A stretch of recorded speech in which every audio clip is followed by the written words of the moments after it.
রাতটা নীরব। মা যখন আয়নার সামনে গিয়ে তার ছায়া টের পায়, তখন পেছনে থেকে কাঁপন ধরে। সে আরেকটু ঢুকে দেখে না, বাড়ির ধুলোভেজা আলোর কোণে এক পুরনো বাক্স পড়ে আছে, শুকনো কাপড় আর আগুনে ঝলসে যাওয়া কাগজের টুকরো।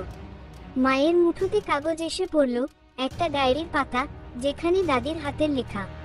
পড়তে পড়তে মা কাঁপতে লাগলো। সেখানে লেখা, আমি বললাম, আমি তোর জন্য সব করব, তোর জেগে ওঠার জন্য আমি নিজে দিলাম বলি। তবু ওকে নিতে গেলে বাধা হয়ে দাঁড়াবে সে, হরিমা।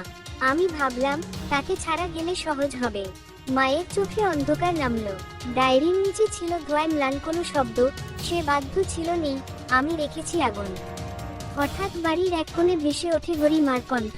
না যে কোনো কণ্ঠ, সে হকচকে, ছোট্ট গুঞ্জন না, বেদনকারী সুরে বলল, তুমি আমার নামই কেড়ে নিয়েছ। মা কাপল, রাগ আর লজ্জায় মুক্ত, সব হয়ে গেল একসাথে।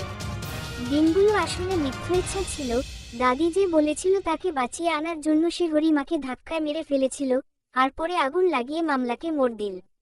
সেই গোপনটুকুই আজ হরিমা ফেরত নিয়ে। Please like and subscribe to my channel.